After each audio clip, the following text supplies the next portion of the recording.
Hello मित्रांनो, तर आजच्या ब्लॉगमध्ये तुमचं स्वागत आहे. आणि हा आज आपला पहिल्यांदा मिनी ब्लॉग आहे. त्यामध्ये बघा, लेफ्ट साईडला तनिष, राईट साईडला केतन. तर आता आम्ही रिक्षामध्ये चाललो आहे. पुढे सांगतो कुठे चाललो आहे. तर आम्ही चाललो आहे धबधब्याला. तर आता तनिषला तर घेऊन चालले ते बाईकवरती. आमच्यासाठी ते वापस येणार आहेत. आता बघू.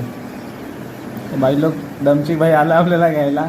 आता तो जरासा मजा करतोय. चला आता आपण जाऊ त्याच्यासोबत. पुढे तुम्हाला मी दाखवतोच धबधबा. एकदम असा घातक आहे धबधबा.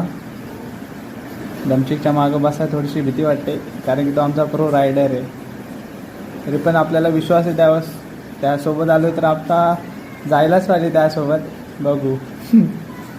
केतनची एकदम अशी घातक अशी रिॲक्शन. दमचिक भाई मागं बघतोय, ये होईल आमचा पुढे.